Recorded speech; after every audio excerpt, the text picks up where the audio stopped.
નમસ્કાર, સ્વાગત છે આપનું લોકમંચમાં. આપની સાથે હું છું શિવાની. બે દેશો વચ્ચે જ્યારે સંબંધોમાં તિરાડ પડતી હોય છે ત્યારે તેની અસર ફક્ત રાજનીતિ કે આર્થિક નીતિ ઉપર નથી અસર કરતી, પરંતુ તે બંને દેશોમાં વસવાટ કરતા પરિવાર અને કુટુંબો ઉપર પણ તેટલી જ અસર કરતી હોય છે.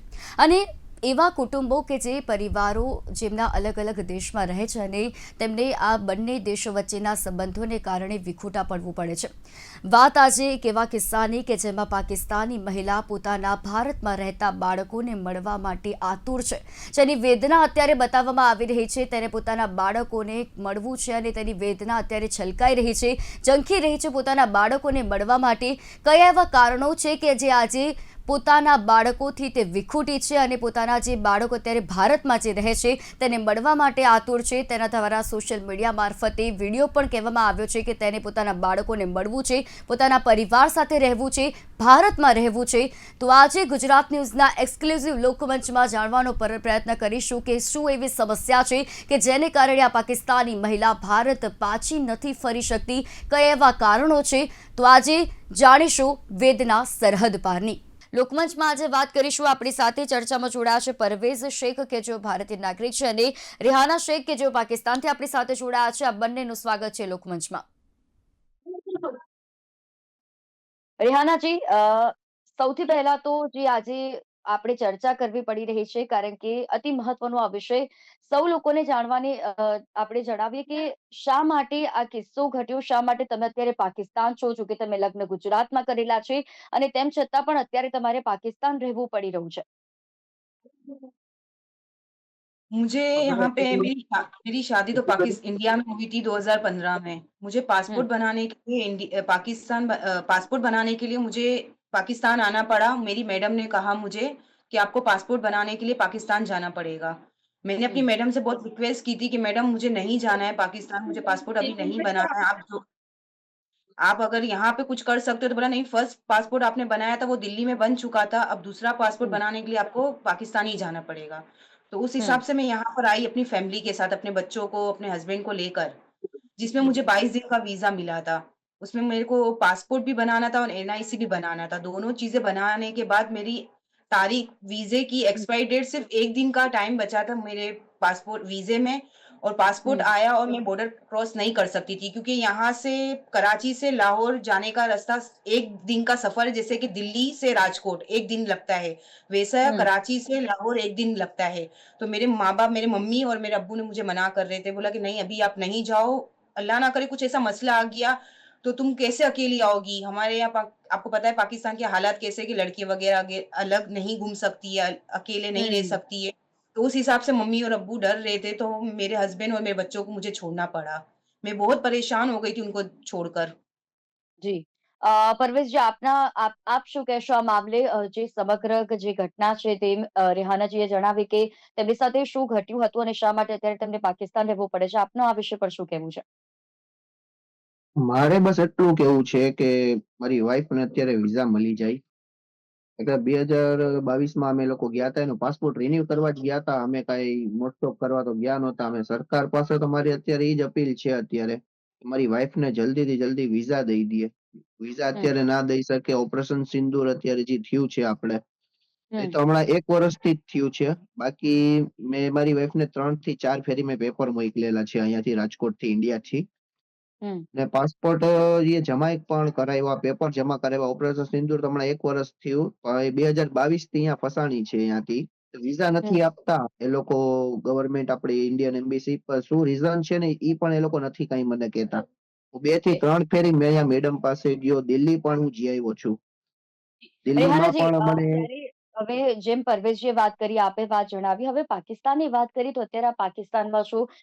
અત્યારે ત્યાં કેવા પ્રકારનો માહોલ જોવા મળી રહ્યો છે આપની સાથે? કારણ કે ભારત આપને આવવું છે અને તમામ તરફ તમામ પ્રયત્નો કરવામાં આવી રહ્યા છે. પાકિસ્તાનની સરકાર તરફથી કોઈ પણ પ્રકારની તમને સહાય કરવામાં આવી છે આ मामले? अभी तक तो હા फिलहाल कुछ બાકી भी नहीं है। ये मैंने यहाँ पे पाकिस्तान में एम्बेसी में पासपोर्ट जमा करवाने गई थी, तो मैंने उनसे रिक्वेस्ट की थी कि सर मुझे किस हिसाब से वीजा नहीं दे रहे हैं। तो बोला बहन आपका यहाँ पे कोई मसला नहीं है, हम आपके डॉक्यूमेंट सब जमा कर रहे हैं, आपके यहाँ तक के लाहौर तक पेपर भी जा रहे हैं, सब कुछ हो रहा है। जो मसला है वो इंडिया की तरफ से मसला है, वो आपको क्यों वीजा नहीं दे रही, आप उसकी वजह से इस्लामाबाद आप जाओ। मैंने हुँ। पैसे थोड़े जमा किए, मेरे घर में मेरे अब्बू कमाने वाले हैं, मेरा कोई ज़रिया दूसरा है नहीं कि मैं उससे लूँ। मेरे अब्बू ने मुझे थोड़े पैसे दिए, मैं ला इस्लामाबाद गई, इस्लामाबाद में मैंने इंडियन एम्बेसी में बहुत रिक्वेस्ट की कि सर ऐसा-ऐसा मसला हो रहा है। मैं 3 साल से यहाँ पाकिस्तान में फँसी हुई हूँ, अभी रास्ते बंद हो गए हैं, अब मैं कैसे जाऊँगी मेरे घर? उन्होंने मुझे कोई નાનાજી જવાબ આપને એવું લાગ્યું કે પાકિસ્તાનની સરકાર તરફથી એવો કોઈ પ્રયત્ન નથી કરવામાં આવતો આપને મોકલવાનો? કારણ કે ભારત પાકિસ્તાનની જો વાત કરીએ તો કેટલાય એવા પરિવારો છે કે જે પાકિસ્તાનથી ભારત આવીને વસેલા છે. કેટલાય એવા પરિવારો છે કે જે હજુ પણ ભારતમાં રહે છે અને પાકિસ્તાનના વતની હોવા છતાં પણ અત્યારે ભારતમાં ખૂબ જ શાંતિપૂર્વક રહે છે.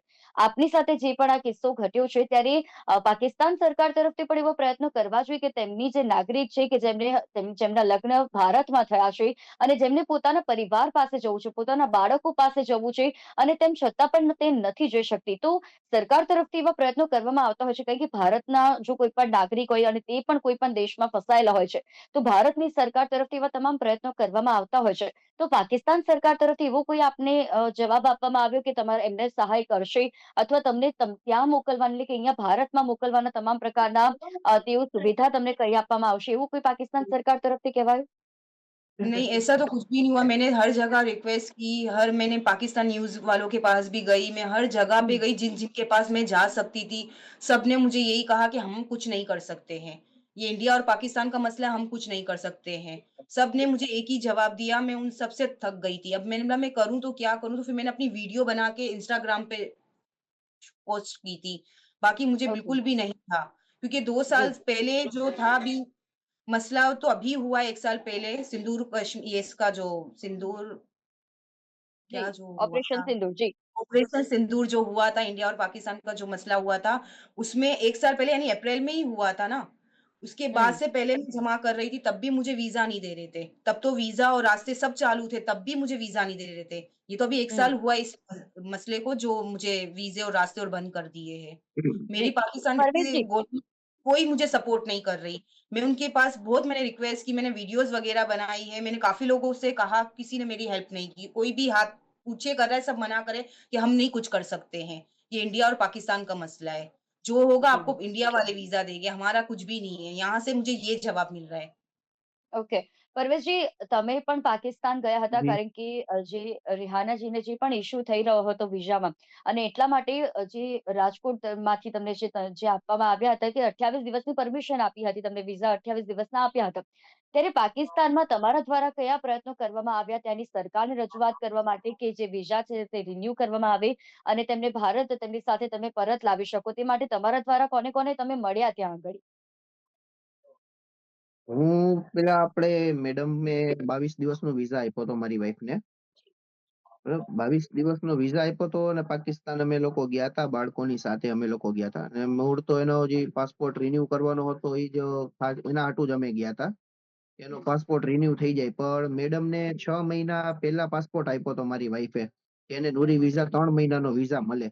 પાકિસ્તાન હમ, નાગરિકને 3 મહિનાનો નુરી વિઝા મળે છે. તો મારી હમ, વાઈફનો એ લોકોએ પાસપોર્ટ એવી રીતે રાખી દીધો કે શું ખબર શું નહીં કે મેડમ પાસે જાઉં 1-2 મહિના પછી તો મેડમ એમ કહે કે હજી તમારું ઈ કે વિઝા નથી લાગ્યું હજી. એમ હમ. કરતા કરતા પાસપોર્ટની ડેટ આખી વહી ગઈ ઓકે. હતી. પછી 22 પણ દિવસ જ વયધા હતા. પરવેશજી, તમે જ્યારે પાકિસ્તાન ગયા ત્યારે તમે ખાસ આ કામ માટે જ ગયા હતા કે રેહાનાબેનનું જે વિઝા જે છે તે તમે રિન્યુ કરાવી શકો, જે પણ સમસ્યા છે તેનો ઉકેલ ત્યાં લાવી શકો. તો હા. પાકિસ્તાનમાં તમે ત્યાં કોને-કોને મળ્યા કે જેના કારણે આ કામ થઈ શકે અને વિઝા રિન્યુ કરી શકે અને ત્યારે તેમના દ્વારા શું એવો જવાબ આપવામાં આવ્યો હતો? ના ભાઈ એ બસ એકવાર હું અહીંયા રોકાણો હતો ત્યારે ઇસ્લામાબાદ ગયો હતો. એ પણ હમ, પાકિસ્તાન એમ્બેસી આપણી એમ્બેસી જે છે આપણે અહીંયા ઇન્ડિયન એમ્બેસી હમ, છે ઇસ્લામાબાદમાં. ત્યાં હું હમ, ડાયરેક્ટ ગયો મારી વાઈફને લઈને. મારો છોકરો 1.5 વર્ષનો હતો ત્યારે. અત્યારે હમ, મારો છોકરો 4 વર્ષનો થઈ ગયો છે. 1.5 વર્ષનો હમ, હતો ને ફૂલ કડકડતી ઠંડમાં અમે લોકો 2-3 જણા અમે ગયા હતા ઇસ્લામાબાદ. હમ, ઇસ્લામાબાદ તો એવી રીતે ધક્કા મારીને કાઢી મૂક્યા અમે તો કે જાણે કે હું તો નાગરિક છું જ નહીં ઇન્ડિયાનો.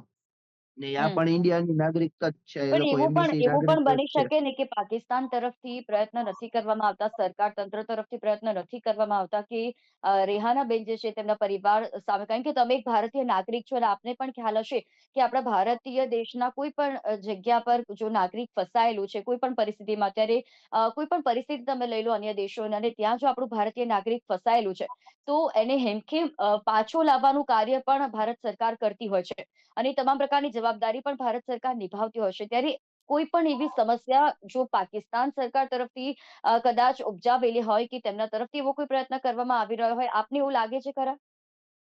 ના, ના ભાઈ, એવું તો કાંઈ નથી લાગતું. હમ. જી. એવું તો રેહાનાજી, કાંઈ જ નથી તમે લાગતું ને. પાકિસ્તાન હમ. એની હેલ્પ બહુ કરવા માંગે છે. પાકિસ્તાન નાગરિક જે ઓલા જે છે બધા એમ્બેસી વાળા, ઈ હમ. આ એક ફેરી ગઈ હતી મારી વાઈફ, તો મારી વાઈફ ને ઈ જ કીધું કે અમે તો ઈ કે તમને અહીંથી મોકલવા તૈયાર જ છીએ, કે તમારા પેપર ને બધા ઈ કે બરાબર કમ્પ્લીટ કરીને મોકલી દ્યો. મેં બધા અહીંયાથી પેપર મેં કમ્પ્લીટ કરીને મોકલા છે. 2 થી 3 હમ. ફેરી 4 ફેરી મેં મોકલા. તોય ઇન્ડિયન ગવર્નમેન્ટ જે છે ને ઈ જ વિઝા નથી આપતી ને શું લેવા નથી આપતી ને ઈ કોઈ કહેતું નથી. જો કે વાતનું તથ્ય તો આપણે જાણી ના શકીએ કે પાકિસ્તાન તરફથી એવા પ્રયત્ન કરવામાં નથી આવતા કે પછી ભારત સરકાર તરફથી, કારણ કે તમારા દ્વારા તો તમામ પ્રકારની જે ફોર્મેલિટી હોય, જે 4 વખત તમે ફોર્મ મોકલ્યા છે અને તમામ જે વિઝા રિન્યુ કરવા માટેની જે પણ માહિતી તેમને જોઈએ છે તે તમે મોકલી છે. હવે ક્યાંથી આ કામ અટકાઈ રહ્યું છે તે પણ પ્રશ્નાર્થ ઉભો થઈ રહ્યો છે. પાકિસ્તાન સરકાર તરફથી નથી કરવામાં આવતું કે પછી કોઈ પણ એવા અંગત કારણોસર. રેહાનાબેન, જ્યારે તમે અહીંયા આગળ 2015માં તમે લગ્ન કરીને અહીંયા આવ્યા, ગુજરાતમાં આવ્યા, આપને કેવું લાગ્યું ભારત? કારણ કે પાકિસ્તાનથી જ્યારે તમે ભારત આવ્યા, આપને ભારત કેવું લાગ્યું જ્યારે પ્રથમ વખત અહીંયા આવ્યા, અને કેવો अनुभव હતો આપનો? मेरे मामा जब फर्स्ट टाइम पाकिस्तान आए थे ना, तो मेरे मामा ने इंडिया के बारे में बताया था। मुझे बहुत उसी वक़्त सुन रही थी तो इतना अच्छा लग रहा था कि नहीं प इंडिया बहुत अच्छा है। मैंने अपनी मम्मी को हम्म. कहा था कि हम लोग को इंडिया जाना है। तो हम लोगों ने वीज़े वग़ैरह सब जमा करवाए, हमारा वीज़ा भी आ गया। फिर मैं वहाँ हम्म. गई थी। मुझे फिर ये पसंद आ गए मेरी मासी का लड़का, तो मैंने बोला अब मुझे यहाँ से नहीं जाना, मुझे यहाँ शादी करनी है। 1 हफ़्ते में हम लोगों ने निकाह करा, मेरी शादी हुई है और मुझे फिर वो अच्छा लगा था मुल्क, मुझे दिल नहीं हुआ जाने का दोबारा। तो मैं फिर वहीं रुक गई थी। ओके, और गुजरात में कहाँ-कहाँ आप गए हो, और कौन सी ऐसी जगह है कि जो आपको जो बहुत ज़्यादा पसंद है? भारत क्यों आपको ज़्यादा पसंद है अभी? भारत में बहुत अच्छी-अच्छी जगहें हैं भारत में, मैं हर जगह गई हुई हूँ मैडम से इजाज़त लेके। मैं हुँ, अजमेर भी होकर आई हूँ, मैं हाजी अली मुंबई होकर आई हूँ, मैं दिल्ली होकर आई हूँ, अपने पासपोर्ट के लिए गई थी। दिल्ली मैंने देखा था फर्स्ट टाइम, दिल्ली मुझे बहुत अच्छा लगा था। और मैं जहाँ रहती हूँ राजकोट, राजकोट सिटी बहुत अच्छी है। मुझे इसलिए मन ही नहीं कर रहा था वापस पाकिस्तान आने का। मैंने अपनी मैडम से जी, बहुत रिक्वेस्ट की कि मैडम अगर कुछ यहाँ पे होता है, मेरी नेस्लेट का कुछ कर दो, जो हो सकता है, पर अब मुझे पाकिस्तान नहीं जाना है। फिर भी मुझे बोला कि नहीं आपको जाना पड़ेगा। मेरा दिल ही नहीं हो रहा था बिल्कुल भी। वहाँ जी, पे रहने का, बिल्कुल। खाने-पीने का, घूमने-फिरने का हर एक चीज़ बहुत अच्छी है। એટલે કહેવાય કે જે પાકિસ્તાનમાં ફ્રીડમ નથી, તે પાકિસ્તાન કરતા અહીંયા ભારતમાં ફ્રીડમ જે મહિલાઓને આપવામાં આવે છે, મહિલાઓને અધિકાર આપવામાં આવે છે, અને તે પણ એક કારણ છે કે જેના કારણે ભારત ખૂબ જ સુંદર રીતે તેની સંસ્કૃતિથી વખણાયેલું છે. રેહાનાજી, જ્યારે તમે અહીંયા આગળ ભારત આવ્યા, ત્યારે તમને એવું લાગ્યું કે તમને અહીંયા આગળ મુશ્કેલી પડશે, અને તેમ છતાં પણ તમને કોઈ પણ પ્રકારની મુશ્કેલી ના પડી? ખૂબ જ શાંતિપૂર્ણ તમે અહીંયા રહેતા હતા, અને જ્યારે પાકિસ્તાન દ્વારા તરફથી જે નાપાક હરકતો કરવામાં આવી, આપણે સૌ તેના સાક્ષી પણ છીએ કે કેવા પ્રકારની હરકતો થઈ અને કેવા પ્રકારની જે સમય તે હતો, સિચ્યુએશન કેવી બની હતી ભારત પાકિસ્તાન વચ્ચે, ત્યારે એ પણ એક મહત્વનું કારણ હોઈ શકે આ બધી જ બાબતોમાં, કારણ કે જ્યારે પણ એવા પ્રયત્નો કરવામાં આવે છે, કેટલા એવા પરિવાર છે કે પાકિસ્તાની નાપાક હરકતોથી વિખૂટા પડ્યા છે, જેમ તમે પણ એક પરિવાર છો, અને તમે પણ આ હરકતમાં તમે એ જ ભોગ બન્યા છો કે તમે અત્યારે વિખૂટા થઈ ગયા છો તમારા परिवारથી ત્યારે। जी, जी, ये जो हुआ है ना उसके हिसाब से तो बहुत बुरा हुआ, ये ऐसा नहीं करना चाहिए था। बहुत अफ़सोस है इस चीज़ का हमको कि करा किसने, भर कौन रहा है, उनके लिए हम लोग पीस रहे हैं, हमारी फैमिली पीस रही है। हुँ। मुझे समझ नहीं खास। आ रहा कि मैं क्या बोलूँ, पर जो भी है मुझे ना बस इंडिया में आना है। वीज़ा दें, पेपर दें, कुछ भी ऐसा करें, बस मुझे अब इंडिया आना है। मैं यहाँ अपनी मर्ज़ी जी, से नहीं पड़ी हूँ, मुझे इंडिया वालों ने ही भेजा मेरे पासपोर्ट बनाने के लिए, बाकी मुझे बिल्कुल भी नहीं आना था। अगर मुझे ऐसा हुँ, होता तो मैं क्यों इंडिया में शादी करती?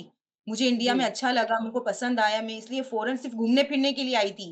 पर मुझे हुँ, वहाँ के लोग अच्छे लगे, वहाँ पे अच्छा लगा, मुझे ऐसा लगा कि बस मैं शादी करूँ यहाँ पर। हुँ। પરવેશજી, અત્યારે બાળકો શું કહી રહ્યા છે? કારણ કે તેમની માતાથી તેઓ આટલા સમયથી દૂર છે અને બાળકો દ્વારા પણ વારંવાર એ કહેવામાં આવી રહ્યું છે કે તેમની માતા પરત આવે અને તેમની સાથે રહે. અને કોઈ પણ એવો પરિવાર હોય કે જ્યારે માતા-પિતા અલગ હોય ત્યારે બાળકો પણ ઈચ્છતા હોય છે કે તેમના માતા-પિતા જોડે રહે, તેમની સાથે રહે અને નાના બાળકોને સ્વાભાવિક છે એવું થતું હોય છે. ત્યારે તેમને અત્યારે જે હૂંફ મળી રહે અને તમામ પ્રકારની તેમને ધ્યાન રાખવા માટે શું કરવામાં આવી રહ્યું છે? તેમની અત્યારે શું સ્થિતિ છે? અત્યારે તો બાળક તો બહુ રડે જ છે. જ્યારે પણ ફોનમાં જ્યારે વાત થાય છે મમ્મી સાથે, ત્યારે બાળક તો બહુ રડતા જ હોઈએ. બાળક તો એમ જ કહે છે કે મમ્મી ક્યારે આવો છો તમે? ક્યારે આવો હમ. છો? નાનો છોકરો છે એ તો કઈ સમજી નથી શકતો કે ઇન્ડિયા શું ને પાકિસ્તાન શું. એ તો બસ વારંવાર ઈ જ કીધા રાખે છે કે મમ્મી ક્યારે સાંજે આવશો કે ક્યારે સવારે આવશો તમે? ઈ જ કીધા રાખે છે ઈ તો. મોટી દીકરી જી. છે એને થોડીક અત્યારે ભાન પડે છે. અત્યારે ઈ તો થોડી સમજદાર છે અત્યારે મારી મોટી દીકરી તો. હમ. ઈ તો થોડી સમજી શકે છે. પણ ઈ પણ શું કરે? ઈ તો એમ જ કહે છે મમ્મી તમે ક્યારે આવશો? તમે ક્યારે આવશો? હમ. રિહાનાબેન, તમારી સાથે તમામ એ જે અહીંયાની કોઈ પણ એવી મહિલા છે તે અનુભવી શકે છે કે પોતાના બાળકથી દૂર રહેવું એનો અહેસાસ શું હોય છે. જે લાગણીઓ હોય છે જે પોતાના બાળકો સાથે જોડાયેલી હોય છે, ને એક માં કદી પોતાના બાળકોથી એક સેકન્ડ પણ દૂર જવા નથી માંગતી. ત્યારે આટલા વર્ષ જ્યારે તમે પોતાના બાળકોથી દૂર છો, તમામ પ્રકારના પ્રયત્નો સરકાર તરફથી કરવામાં આવે તેવી હવે તમામ લોકો જે અપીલ પણ કરી રહ્યા છે તમારા દ્વારા પણ સોશિયલ મીડિયાના મારફતે બંને સરકારને, પાકિસ્તાનને પણ તમે અપીલ કરી છે કે તેમના દ્વારા પણ એવા પ્રયત્ન કરવામાં આવે કે તમને પોતાના જે બાળકો છે, તમારા પરિવાર છે, તેમને મળાવવામાં આવે ને ભારત મોકલવામાં આવે. ભારત સરકારને પણ તમે અપીલ કરી છે. ત્યારે હાલ તો અત્યારે હવે જે આ સિચ્યુએશન છે, જે આ સંજોગો અત્યારે બની રહ્યા છે, તેવામાં તમારું શું કહેવું છે કે જ્યારે પાકિસ્તાન તરફથી જો પ્રયત્ન કરવામાં આવશે, જો 100% પ્રયત્ન કરવામાં આવે તો તમે ભારત પણ પરત ફરી શકો છો. તો તે માટે પાકિસ્તાન સરકારને શું કહેવા માંગશો કે તેમના તરફથી જે પ્રયત્ન કરાશે તો જ તમે અહીંયા આવી શકશો? કારણ કે આપણને તથ્ય નથી ખબર કે કોના દ્વારા પ્રયત્ન કરવામાં આવે છે અને કોના તરફથી નથી કરવામાં આવતા. જે જવાબ આપવામાં આવે છે તેનું પણ આપણને તથ્ય નથી खबर ત્યારે. बस मैं तो यही कहना चाहूँगी, देखो मैं पैदा यहाँ पाकिस्तान में हुई, शादी मेरी इंडिया में हुई, अब जो भी है, जैसा भी है, मेरा मुल्क इंडिया है, अब मुझे वहाँ पे रहना है। मैं यहाँ पैदा हुई हूँ, मेरा यहाँ पे मेरे माँ-बाप है, मैं अपने माँ-बाप से जैसे अभी 2-3 साल से बच्चों से वीडियो कॉल पे बात कर रही हूँ, वैसे ही मैं पाकिस्तान में वीडियो कॉल पे बात कर लूँगी। पर अब जो भी जैसी भी मेरी लाइफ़ है, वो मेरी इंडिया में लाइफ़ है, मेरे बच्चों के साथ, मेरे शौहर के साथ है। पाकिस्तान में જી. मेरा कुछ भी नहीं है यहाँ पर।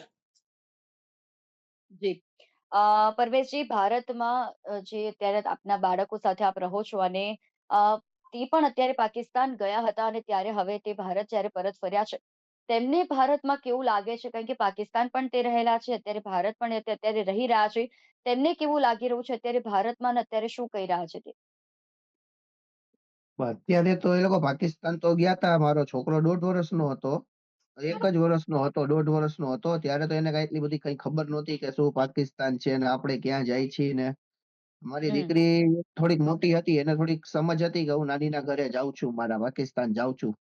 એ તો પેલામાં હતી ત્યારે, ત્યારે ઈ કહેતી હતી કે હા જાઉં છું, આપણે પાકિસ્તાન જાય છીએ અમે. હમ. અત્યારે તો બસ ઈ રડે જ છે. અત્યારે બીજી કઈ વાત નથી કરતા. વિડીયો કોલ ઉપર વાત થાય ત્યારે એક જ વાત કરે છે કે બસ મમ્મી ક્યારે આવો છો?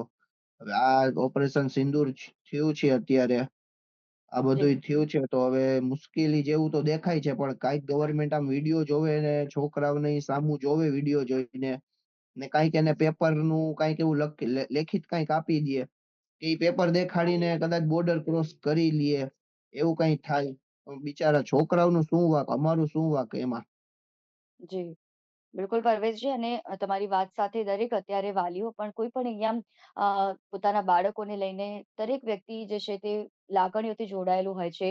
અને તમામ તમે માતા પિતા છો અને તમારા જે બાળકોનું ભવિષ્ય વિશે પણ વિચારવું ખૂબ જ જરૂરી બનતું હોય છે. જ્યારે એક માતા અને એક પોતાના બાળકો જ્યારે દૂર રહેતા હોય ત્યારે તે બાળકોને પણ પોતાની માની હૂંફ મળે તેવી તે લોકો ઈચ્છતા હોય. અને નાના બાળકો છે, સ્વાભાવિક છે, કોઈ પણ વયના બાળકો કેમ ના હોય, પરંતુ તેમને તેમની માનો સહારો જોઈતો હોય છે. રેહાનાજી, જ્યારે અત્યારે આપ પાકિસ્તાન છો, કેવું વાતાવરણ આપને ત્યાં લાગી રહ્યું છે? આપને ત્યાં આગળી કેવું, કારણ કે પોતાના બાળકોથી દૂર રહેવું અને તે પણ તમે અત્યારે તમને ભારત આવવું છે કારણ કે ભારત તમને ગમી રહ્યું છે. પાકિસ્તાનમાં અત્યારે તમે રહી રહ્યા છો, જે આપના કારણો તમે જણાવ્યા કે તમારા વિઝા રિન્યુ નથી થઈ રહ્યા, જે પ્રયત્નો કરવામાં આવ્યા છે, તેમ છતાં પણ અત્યારે કંઈ નથી થઈ રહ્યું. હાલ અત્યારે કોઈ પણ પ્રકારની મુશ્કેલી આપને પડી રહી છે? કારણ કે આપ તો અત્યારે ભારતના વતની કહેવાઓ અને ત્યારે જ્યારે આપ અત્યારે પાકિસ્તાન છો, કોઈ પણ પ્રકારની મુશ્કેલી આપને ત્યાં પડી રહી છે? કોઈ આપને જે પહેલા रहता હતા તેમાં કોઈ फर्क આવ્યો છે?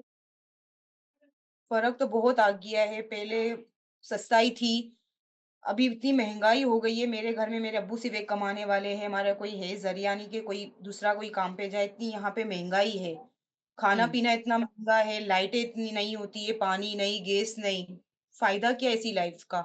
पहले ऐसा हुँ, कुछ नहीं था, मैं 2015 में आई थी उस वो टाइम अलग था और अभी जो 2025 चल रहा है, इसमें बहुत ही अलग हो गया है। हुँ। मुझे પરવેશજી नहीं समझ જ્યારે आ પણ रहा, હમ. बस मैं રિયાનાજી, यही તમે चाहती हूँ જ્યારે कि बच्चे जो 2015માં અહીંયા जो લગ્ન કર્યા અને जी, પછી તમે લગ્ન પછી કેટલી વખત પાકિસ્તાન ગયા અને કેટલી વખત તમે ભારત પાછા આવ્યા અને ત્યારે કેવા પ્રકારનો માહોલ હતો અને અત્યારે શું તફાવત જોવા મળ્યો આપને? नहीं, मैं 2015 में आई थी इंडिया और फिर હમ, 2022 में पाकिस्तान आई थी। उसके बाद से मैं सिर्फ़ फर्स्ट टाइम ही आई हूँ पाकिस्तान और जो आई हूँ मैं यहाँ पे फँस गई हूँ। उसके बाद मैं जा ही नहीं सकी। मुझे एक ही बार इंडिया में आई थी, 2015 में शादी हुई मेरी, फिर 2022 में मुझे पासपोर्ट बनाने के लिए पाकिस्तान आना पड़ा, बस वही। ये मैं હમ, फर्स्ट टाइम पाकिस्तान आई हूँ, जो मैं 3 साल में फँस गई हूँ यहाँ पर। હમ. અને તમારા परिवारजनों દ્વારા શું કહેવામાં આવી રહ્યું છે? मेरे परिवार में तो यही बोले इतनी महँगाई है, बस अल्लाह करे तुम्हारा जाने का हो जाए, तुम अपने घर पे चले जाओ, क्योंकि माँ-बाप की भी ऐसी उम्र हो गई है ना, तो वो बोल रहे हैं कि बस अब ऐसी हालत में तुम अपने घर पे रहो तो अच्छा है, क्योंकि मेरी माशाल्लाह 5 बहनें हैं, सब अपने घरों में हैं। मैं वाहिद अपनी मम्मी के पास हूँ। सब हम्म, बहनें आती हैं इतवार को अपने घर पर, संडे को आती है, फिर मम्मी लोग से मिल के चले जाते हैं। मैं सिर्फ़ अपनी मम्मी के पास हूँ अभी। तो मेरी मम्मी का दिल भी यूँ जलता है कि एक तो बेटी पासपोर्ट बनाने के लिए आई और फिर यहाँ पे फँस गई, बच्चों से दूर। फिर कोई त्योहार वगैरह आता है, जैसे इंडिया में आता है, पाकिस्तान में त्योहार आते हैं, तो बच्चों की बहुत याद आती है। फिर किसी फैमिली को मैं ऐसे देख लेती हूँ, तो बच्चों की हर चीज़ में बहुत याद आती है। बस ऐसा होता है कि अब बच्चों के पास चली जाऊँ मैं। मेरी बेटी की, मेरे बेटे की बहुत याद आती है मुझे। मैं किसी फैमिली को देख लेती हूँ, तो ऐसा होता है, काश मैं इंडिया में होती, आज मैं अपने बच्चों के साथ यहाँ पर होती थी। बस मेरी जी, यही अपील है, मैं बहुत बस मुझे अब मेरे बच्चों के पास, मेरे शौहर के पास, मेरे घर इंडिया आना है। मैं बहुत परेशान हूँ। जी, मेरे जी, बच्चों को बिल्कुल देख के रिहाना जी। मुझे नहीं अच्छा लगता है। बस ऐसा होता है कि मेरी एक गलती, क्या गलती है, मुझे एक वो गलती का भी एहसास हो, मुझे पता चले कि आपने ये गलती की है तो आपको वीज़ा नहीं दे रहे।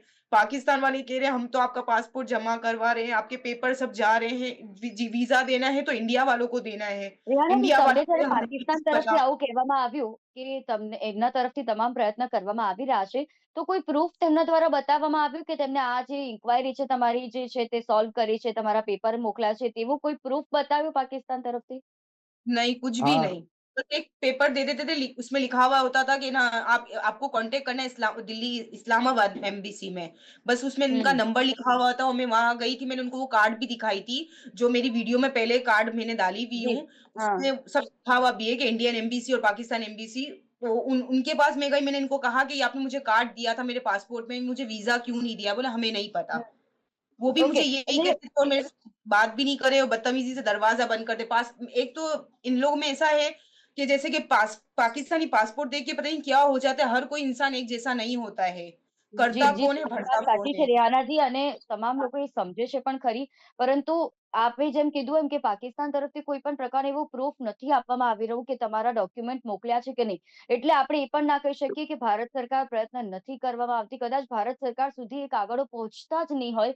જે પ્રયત્ન તમારા બંને દ્વારા કરવામાં આવી नहीं, રહ્યા नहीं, છે તે કદાચ नहीं ભારત સરકાર जाते। સુધી જી, नहीं, એમની मेरे તમારા पेपर, मेरे हस्बैंड ने मुझे 3 बार मेरे લગ્નમાં पेपर भेजे थे। तीनों हुँ, बार मेरी इंक्वायरी मैडम के पास गई, मेरे मैडम ने मेरे शौहर को बुलाया कि आपकी बीवी की इंक्वायरी आई है, आप आओ।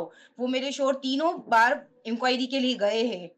हुँ, तीनों बार मेरे शौहर ने मैडम से यही कहा कि अब इसको वीज़ा मिल जाएगा, बोला हाँ, इसके डॉक्यूमेंट्स आ गए, डॉक्यूमेंट्स ओके भी है, हम यहाँ से भेज रहे हैं, अब इसको वीज़ा मिल जाएगा।